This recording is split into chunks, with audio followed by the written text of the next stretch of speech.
રામ રામ સીતારામ જય શ્રી કૃષ્ણ જય માતાજી જય ગોપાલજી ઠાકાધણી જય જલારામજી જૈનેન્દ્ર જય સ્વામિનારાયણ મહાદેવ હર હર હર મહાદેવ. કેમ છો? મોજમાં? તો વાંધો નહીં બાપા, બિલકુલ મોજમાં રહેવાનું છે. અહીંયા અમારા બેનબા પણ મોજમાં છે. જો સવારમાં એમને મળી ગયું છે અહીંયા પ્લેટફોર્મ ઉપર બેસવાનું. વેરી ગુડ મોર્નિંગ, લામ લામ, સીતારામ, જય શ્રી કૃષ્ણ. ગુડ મોર્નિંગ, જય શ્રી કૃષ્ણ. જય શ્રી કૃષ્ણ. કેમ છો? મજામાં?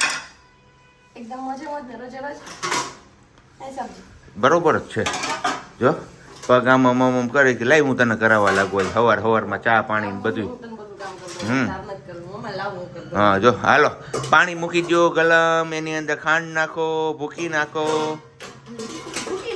હા, ચાય પત્તી ની ભૂકી. તો કઈ નહીં, આજે સિયાબેનને લઈને જવાના છે વેક્સિન અપાવવા માટે, કારણ કે 9 મંથ પૂરા થઈ ગયા છે અને એની ઉપર પણ ઘણા બધા દિવસો જતા રહ્યા. તો 9 મંથે જે વેક્સિન આપવાનું હોય એ વેક્સિન આપવા માટે સિયાબેનને લઈને જવાનું છે. વેક્સિન આપ્યા પછી શું હાલત થાય છે તો હવે આગળ રામ જાણે મારો, કારણ કે હવે સિયાબેન થઈ ગયા છે મોટા. પહેલા તો નાના ટબુડિયા હતા તો હુવડાવી દેતા તો રહી જતા, પણ હવે જોવાનું છે સાચો ખ્યાલ એમનો કે શું કરે છે. બરોબર ને સિયા? એકદમ બરોબર છે પપ્પા. હું કઈ નહીં કરું, મને દુખશે નહીં તો હું કઈ નહીં કરું. દુખશે તો હું કરીશ. તો પછી મમ્માની જેમ થાય ને થોડુંક. મમ્માની ઇન્જેક્શન દેખીને રડતું હતું. હા, પછી સિયા એટલું દીકરી તો મારી એટલે થોડીક તમારી ઉપર જાય જ, સ્વાભાવિક છે. એને સિયા થોડીક તો મમ્મા ઉપર જાય ને સિયા. તો કઈ નહીં, ચા પાણી ને બધું બાકી જ છે આપણું. તો ચા પાણી નાસ્તો ને એવું બધું કરી લઈને જવાનું છે આપણે 9:30. શું કે તું? એક રીલ્સ જોઈ હતી ને, હા, એમાં એવું કીધું તું કે શકલ છે ભલે ને તમારા જેવી હોય, એટલે એના પપ્પાને કહેતી હતી કે શકલ થી ભલે ને તમારા જેવી લાગતી હોય, પણ લક્ષણ તો બધા મારા જ આવવાના છે એનામાં. હે સિયા? કે વેક્સિનેશનમાં તમને દવા જોઈએ તો તમે ઉભા ઉભા પી જાવ ને, હું દવા લઉં તો મારે નાક બંધ કરીને પીવું પડે. એની જ જેમ સિયાબેન પર એ જ કરે કે દવા દેખે એટલે રાડો ચાલુ એની. એને સિયા જો અગાઉ ચા બનાવવાની હોય ને એમાં રાયડું નાખવાની.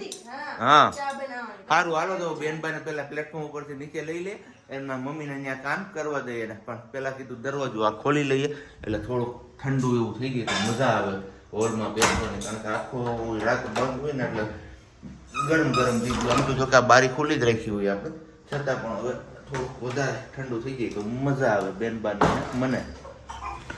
વાગી ગયા 9:30, આપણો ટાઈમ થઈ ગયો છે, પણ એક્ઝેક્ટ 9:30 આપણે નથી જવું કીધું. કદાચ ના આવ્યા હોય તો ખોટું ત્યાં વેઇટ કરવું અને બેસવું, એના કરતા મોડેથી જ જઈશું. અમારા બેનબાની ઊંઘ થઈ ગઈ છે ફરી પાછી પૂરી, ને અહીંયા હવે જોવે છે એમના મમ્મી મમતા કાર્ડમાં કે હવે નેક્સ્ટ વેક્સિનેશન ક્યારે છે. આજે પૂરું થઈ જાય ને પછી છે 16 થી 24 મહિનાની અંદર, એટલે 16 મહિના પૂરા થઈને પછી હશે એવું છે. મે બી હા, 1.5 વર્ષનું થાય ને ત્યારે. ને આપણે હવે રાહ જોઈએ છીએ રવિભાઈની, કારણ કે અમેરિકન હુક લગાડવાનો છે. ઇન્સ્ટન્ટલી નક્કી થઈ ગયું ને ઇન્સ્ટન્ટલી ફોન કર્યો ને ઇન્સ્ટન્ટલી એ આવી જશે અત્યારે જમણા. તો ઇન્સ્ટન્ટલી બધું થઈ ગયું છે. તો બસ તું જા અને તારું કામ કર ને જા પેલા. એ જ જોઈજો. અહીંયા કરીએ ને તો પછી આ નડે ને પંખુડો. હા તો કઈ નહીં, કીધું એ બરોબર છે. બરોબર ને સિયા? મસિયા દીકરો ઝૂલે ઝૂલે ઝૂલે તો ઝૂલે. આવું કઈક આવડે છે. બસ કઈ નહીં, વેઇટ કરીએ આવે ત્યાં એમની. અને આપણો 10 વાગ્યાનો ટાઈમ થતું આવે તો ઈ પણ કરી નાખો. લાડવાર બધું પતી જાય ને પછી આપણે નીકળીએ. યસ, બધું કરી દઉં. લસિયા બેબીને નવડાવવાની છે એનું. ઓકે ચલો, ઘરેથી કીધું એમ કે જવાનું છે સિયા બેબીને લઈને વેક્સિન અપાવવા માટે. તો બસ ફાઇનલી નીકળી ગયા છીએ. સાહેબજી પણ આજે હારે આવે છે. જોઈએ સિયા બેબી શું કરે. મેં બી રડે નહીં, કેમ કે એમના આંસુ અમારાથી જોવાય નહીં. કઈ નહીં, ચલો ના આગે આગે હોતા હે ક્યાં દેખા જાયગા. યસ, દેખા જાયગા. આપણે શું કહેવાય એ વેક્સિનેશન કરીને આવી ગયા, પણ આ વખતે અમારે બેનબાને ખબર પડી ગઈ મોઢું જોવે અને રોવે, મોઢું જોવે અને રોવે. જોઈ લે ઝડપથી ઘરે પહોંચી જાય આપણે. હાલો પેલા ફટાફટથી ઘરે પહોંચી ગયા છીએ વેક્સિનેશન કરાવીને. કહેવાનો મિનિંગ મારો એવો હતો કે જેવા પેલા નર્સ બેન સામે જોવે ને સિયા, ત્યાં રોવાનું ચાલુ કરી દેતી હતી. કારણ કે પેલું જ્યારે હાથ ઉપર આપ્યું ને ઇન્જેક્શન, ત્યારે ખબર પડી ગઈ કે આ જ છે કે મને ઇન્જેક્શન મારવા વાળા. પછી સેકન્ડ હાથ ઉપર ને પછી ત્રીજું પગમાં. તો 3 ડોઝ હતા, અલગ અલગ કંઈક આપવાના હતા, ઓરી રૂબેલા ને એવું બધું ભેગું થઈને. તો બસ આપી દીધા છે અને હવે અમારા બેનબાના અહીંયા રૂમમાં રાખ્યા છે આપણે. કારણ કે બહાર ગરમી થતી હતી એમના હિસાબે પણ થોડોક એમને પ્રોબ્લેમ થતો હતો અને પ્લસમાં ઇન્જેક્શન આપ્યું તો એમનાથી પણ પ્રોબ્લેમ થાય છે. તો આમને પર્સ આપી દીધું તો એમાં સચવાણી છે ને એમના મમ્મી ગયા છે હવે ચા મૂકવા માટે, કારણ કે આપણે ચા પાણી પીને જવું હતું પણ પછી કીધું ચલો ને પેલા ફટાફટ આપણે જે કામ કરવાનું છે એ કરતા આવીને ચા પાણી પીશું. અને પ્લસમાં હજી આપણે પેલો કબાટ ઉપર જે ઝૂલો ચડાવેલો છે ને ઝૂલો ઉતારવાનો હતો, કારણ કે હવે પ્લાનિંગ એવો કર્યું છે કે હોલમાં ક્યાંક આપણે એ ઝૂલો લગાડી દઈએ અને સિયાબેનને ઝૂલવાનું બહુ મજા આવે જ ને, તો કીધું એમનો એ પણ શોખ પૂરો કરી દઈએ આપણે. ક્યાં જાશો પણ તું હાવ જાવ છું હાલે એવું છે તો સારું લ્યો, એ વધારે સારું ઉતારવાનો છે ઝૂલો આપણે. પ્રોબ્લેમ કરતા પગ મારો પ્રોબ્લેમ વાળો છે હજી. જો જો જો હે હેલ્મેટ આવી છે તો એવું છે આ છે લોક તૂટેલો. સારું હાલો તો પેલા ફટાફટથી આપણે ઝૂલો ની બધું ઉતારી લઈ, કારણ કે આ બધું માછડો ઉતારશું ત્યારે ઝૂલો નીકળશે. નહીં નીકળી તો જાય ઝૂલો તો એમનો નીકળી જાય પણ થોડુંક ઇધર ઉધર કરીને હરખું કરવું પડે. ઓકે બેન બાનું એન્જોયમેન્ટ હાલે છે અંદર રૂમમાં અને અહીંયા બહારના ટકોરે રોટલીનો લોટ બંધાય છે. કેમ તો કરવા તો પડશે, કારણ કે શાક આજે આપણે તૈયાર છે બાજુમાંથી મસ્ત મજાનું. સાંજે એ એક્ઝિક્યુટ થાય છે કે નહીં એ તો હવે જોવાનું છે, સમય આવે જ ખબર પડશે કે શું થાય છે. બાકી બસ વેઇટ કરો, આ બ્લોગમાં જ તમને લોકોને ખ્યાલ આવી જશે કે શું બહુ મજા આવશે હે ને સાબજી? જોરદાર જલસા, કઈ ગટ્ટે જ નહીં, મોજે મોજ ને રજે રોજ. હાલો ત્યારે આવી જાઓ, 12:15 નો સમય થયો છે ને બપોરા આપણા રેડી છે અહીંયા, તો બસ બપોરા કરી લઈએ અને પછી પાછા આપણે આગળ કન્ટિન્યુ કરીએ છીએ. કેમ બોલી? એકદમ મસ્ત મજાનું. જો બાજુમાંથી આવી ગયું ચણાનું શાક, રોટલી, એક કટકો ભાખરી છે અને બાકી રોટલી છે, પાપડ છે, ગરમર છે, આવું બધું થાણું છે. તો ઝૂલો ને એ બધું ધોવાઈ ગયું ને અહીંયા હવે પડે છે આપણો હોલ. અમેરિકન હુક મારીને કીધું કરી દઈએ ફિટ, એટલે વાંધો ન આવે. કેમ કૃષ્ણા? હા 4:05 કમ છે અને બસ ચા પાણીનો ટાઈમ થઈ ગયો છે ને અહીંયા આપણો આ હુક લાગી ગયો છે મસ્ત મજાનો. હવે ઝૂલો સુકવવા મૂક્યો છે, સુકાઈ ગયો હશે તો હમણાં થોડીક વાર પછી એમને હેંગ કરી દઈએ ઝૂલાને અને પછી મુહૂર્ત કરી દઈએ. ને અહીંયા શું ખવાય છે? હા રાવણા. કેમ ખાવાનું મન થઈ ગયું નહીં? બેડા બેડા ખરાબ થાય છે. સમજી લે, કાલ લઈ આવ્યો તો કેટલા ને હવે છે કેટલા અત્યારે? આવા થઈ જાય જોડાગ કેવા પોચો. પછી અલગ જ પ્રકારની શ્વાસ આવે છે. ઓકે સારું હાલો તો આપણે જઈએ બેન પાસે. બેન બાને એટલા મૂક્યા છે કઈલે રાખે છે. જો હું જે હું જે ઝૂલો જે આપણે ધોઈને સુકવવા મૂક્યો તો સુકાઈ ગયો છે ને ફાઇનલી આપણે ફિટ એટલે કે હેંગ કરી દીધો છે ને એમાં હવે સિયાબેન આપણે ઝૂલે છે. એમને કંઈક આવી મોજ આવે છે અત્યારે તો.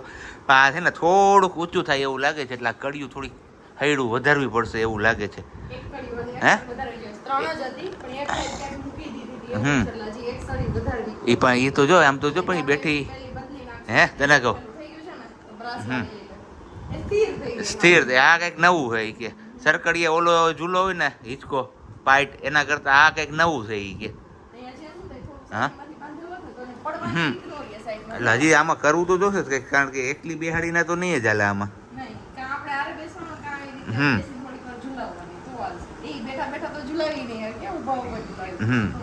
બપોરે જમતા હતા ને ત્યારે તમને લોકોને કીધું તું કે જમી લીધા પછી કીધું તું, યાદ નથી? હા સિયા ગયા ચા કીધું તું તો ત્યારે આપણે કીધું તું કે કઈક પ્લાન થશે ને તો કરશું. હું રોટલી કરતી હતી, યાદ આવી ગયું મને હવે સિયાને સુવડાવીને પછી. તો બસ પ્લાન થઈ ગયો આવડો ને એ પ્લાન માટે આપણે નીકળી ગયા છીએ ભવનાથમાં. જુનાગઢની તો એક લોતી જગ્યા છે કે ક્યાંય જઈએ કે એવું નથી, બસ એક જ જગ્યા જ્યાં અડી મળીને જ્યાં જવું અહીંયા ભવનાથ. હાલો ભવનાથ, હાલો ભવનાથ. ભવનો નાથ ભવનાથ. દાતાર અને દામોદરની ધરતીને પ્રણામ. યસ દાતાર અને દામોદરની ધરતીને પ્રણામ. અહીંયા અમારા સિયાબેન છે, આગળ અમારે માહીબેન છે અને પાછળની સીટમાં તો અમારી દીકરી બે હોય એટલે અમે બે છીએ. સાબજી ચલાવે છે આગા બાઇક નહીં કાર અને બાઇક બાજુવાળા સાબજી ને એ લોકો. સિયા શું થાય તને? મમ્માને ઘોડો ખૂંદવો છે, એને જોવું છે બહાર. જોવું નથી ને હું નથી.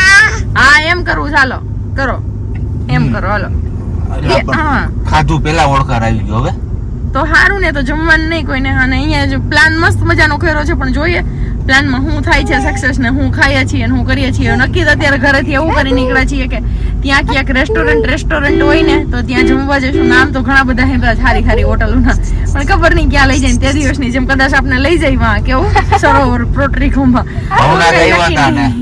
હા ત્યારે ભવનાથ આવ્યા હતા ને પછી સરોવર પ્રોટ્રિકોમાં લઈ ગયા હતા, પણ કીધું ને કે હું અહીંયા લઈ જઈ જમવા તો તૈયાર થઈને આવ્યા. આજે કઈક એવો જ વેર છે અમારો, પણ આજ તો પોસિબલ નથી કે આજે અહીંયા નહીં જ લઈ જાય, ખબર જ છે. તો ચલો હવે જઈએ અંદર, જોઈએ શું શું છે. આડા દિવસે છીએ એટલે ટ્રાફિક બહુ ઓછી હશે તો મજા આવશે થોડી.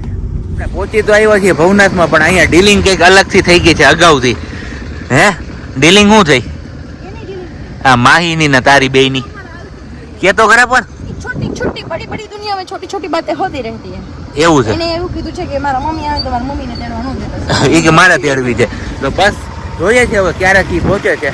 એ લોકો ટુ વ્હીલ લઈને આવે છે અને બાકી પબ્લિક તો છે આજે, કારણ કે ગરમીની સિઝન છે, ચોમાસું બધું જતું રહ્યું છે, વાદળા ક્યાંય એમાં દેખાતા નથી. તો આવું કંઈક માહોલ છે અત્યારે.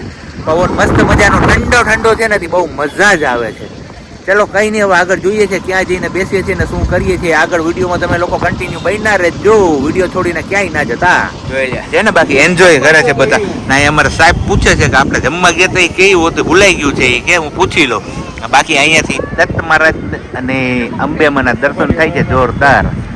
કેજો આ વ્યૂ કેવો લાગે છે કમેન્ટ્સ કરીને તમે લોકો. એ લોકોને મેનુ પકડાઈ દીધું છે, માઉન્ટેન વ્યૂમાં જોવાનું છે, તો કીધું તમે મેનુમાં જોવો, ત્યાં સુધી અમે સિયાબેન ને ચક્કર મરવતા આવીએ. બરોબર ને? જોરદાર. ઢીંગલી પા કે છુક છુક ગાડીમાં? હે છુક છુક ગાડી લોકેશન કંઈક જોરદાર છે, મસ્ત મજાનું. બેક સાઈડમાં નદી, આમાં ચોમાસામાં આ નદી જાતી હોય તો જોરદાર મોજ પડે એવું છે. ને આપણે જવાનું છે અહીંયા ધ માઉન્ટેન વ્યૂ. જોઈએ ફર્સ્ટ ટાઈમ આપણે આવીએ છીએ, ટ્રાય કરીએ કેવું છે જમવાનું ને એ બધું, પછી રિવ્યુ શેર કરીશું. બરોબર ને વાલી? અંદર જઈને જોઈએ હવે આપણે. ડેકોરેશન તો મસ્ત છે, બહાર લાઇટિંગ બધું તો જોઈએ. ડિઝાઇન તો બહુ મસ્ત છે, સારું એવું છે. બેઠક વ્યવસ્થા અહીંયા જોરદાર, મજા આવે એવું છે. આ સાઈડ અત્યારે ઉનાળો છે તો ગોલા પણ મળશે. તો શું કરવાનું છે તારે? હે ખાવો છે? માઉન્ટેન વ્યૂ ફેમિલી રેસ્ટોરન્ટ ગોલાની મોજ એવું કંઈક લખ્યું છે અહીંયા. અને આપણે હવે ઓર્ડર કરી દીધો છે બધું. આવે પછી ટેસ્ટિંગ કરીએ ને પછી તમારા લોકો સાથે રિવ્યુ શેર કરીશું. બરોબર ને? કયું ખજૂરનું છે? એવું છે. હું સાહેબ ગિરિરાજ ધરણકી જઈ આવી ગઈ છે આપણી ફૂલ પ્લેટ સજાવીને. આ છે આપણું કાજુ ગાંઠિયા, લસણ, રોટલી, પાપડ, અથાણું, ડુંગળી, કાચું સલાડ, છાશ, જોરદાર જમાવટ. કેમ આવી જાવ મોજે મોજ ને રોજે રોજ કરવા. વ્યૂમાંથી ખાઈ પીને તો આપણે નીકળી ગયા ને પહોંચી ગયા છીએ આપણે જૂની કલેક્ટર ઓફિસ હતી ને ત્યાં, કારણ કે રાજકમલના ગોલા ખાવા હતા. તો આ જગ્યાએ આપણે ગોલા ખાવાના જ ને આવી ગયા. લે સાહેબની વેઇટ કરતા હતા તો રિવ્યૂ શેર કરવો હતો, પણ હવે કીધું ચાલો હવે ઘરે જઈને જ કરીશું, કારણ કે સાહેબની આવી ગયા છે. તો અત્યારે રિવ્યૂ શેર નહીં કરીએ. ત્યાંનું કેવું લાગ્યું જમવાનું એ. બસ તો 9:30નો સમય થયો છે, ઘરે પહોંચી ગયા છે. મસ્ત મજાનો ગોલા પાર્ટી કરી લીધી ત્યાં. પ્રજ્ઞાએ ગાડીમાં ગોલો ખાધો ને બાકી બધા લોકોએ બહાર બેસીને ખાધો, કારણ કે સિયાબેન સૂઈ ગયા હતા. અત્યારે પણ એમને સુવડાવી દીધા છે, એમની પાસે જ છે, એટલે પ્રજ્ઞા કંઈ અત્યારે છે નહીં. અને હવે વાત છે આપણે રિવ્યૂ શેર કરવાની. તો જમવામાં ટેસ્ટમાં જે લોકો મસાલાવાળું ન ખાતા હોય એમના માટેનું એ બેસ્ટ ઓપ્શન છે ધ માઉન્ટેન વ્યૂ, જે રૂપાયતન રોડ ઉપર આવેલી છે હોટલ. બાકી જે અમારી જેમ સ્પાઇસી મસાલાવાળું ને એવું ખાવાવાળા શોખીન હોય તો એ લોકોને થોડોક સ્વાદ પેલો ના મજા આવે, કારણ કે મસાલાનો બિલકુલ એ લોકો ઉપયોગ નથી કરતા એવું લાગ્યું આપણે ખાધું એટલે. તો આમ કહીએ કે સાવ આમ ટેસ્ટ ના હોય ને એવું અમને લોકોને લાગ્યું, કારણ કે આપણે પહેલેથી મસાલાવાળું ખાધેલું હોય એટલે આપણે આવો સ્વાદ ના મજા આવે. તો જે લોકો મસાલાવાળું ખાય છે એ લોકો માટે એ એકવાર ટ્રાય કરવા જેવી છે. ભાવે તો ઠીક છે, અને નહીંતર બાકી જે લોકો મસાલા વગરનું ખાવા માંગે છે એ લોકો માટે તો બેસ્ટ ઓપ્શન છે એ. તો બસ આવું કંઈક હતું.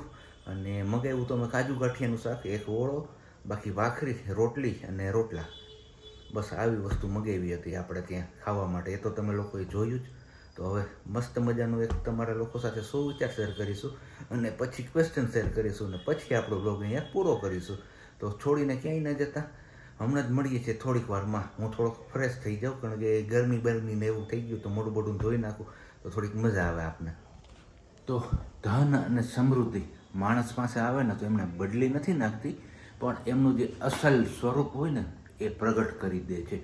કારણ કે જે વ્યક્તિ પાસે ધન ના હોય અને એમના એકદમથી એમ કહીએ ને આપણે કે ઈગો આવી જાય, તો બસ એ એમનું અસલ જે સ્વરૂપ હોય ને એ પ્રગટ કરી દે છે. જ્યારે એ વ્યક્તિ પાસે ધન કે એવું કંઈ ના હોય તો આપને એમ લાગે કે હા ભાઈ એકદમ બિચારો માણસ છે, કંઈ છે નહીં એમની પાસે, ને આમ ને તેમ ને ઘણા બધા આપને દયા કે એવું આવતું હોય છે. પણ જ્યારે અચાનકથી એમની પાસે પછી લોટરી લાગી જાય કંઈક અને એમનું સ્વરૂપ જે બદલી જાય ને એ જોવા જેવું હોય છે. તો આ વાત સાથે તમે લોકો સહમત છો કે નહીં એ તમારે કમેન્ટ્સ કરીને કહેવાનું છે. અને હવે વાત રહી આપણા ક્વેશ્ચનની, તો દાનવ રાજા કંસ શ્રી કૃષ્ણ સાથે કઈ રીતે સંબંધ ધરાવતા હતા, એટલે મીન્સ કે એમના સંબંધમાં શું થતા હતા દાનવ રાજા કંસ, એ તમારે આન્સર આપવાનો છે નીચે કમેન્ટ્સ બોક્સમાં. તો ચલો જે લોકોને આન્સર આવડતું હોય એ લોકો ફટાફટ નીચે આન્સર આપવા માંડો. અને બાકી હવે મળીશું આપણે આવતીકાલે નવા બ્લોગ સાથે. ત્યાં સુધી બધાને બાય, ગુડ નાઇટ, જય શ્રી કૃષ્ણ. શાંતિથી રહેજો અને શાંતિથી રહેવા દેજો.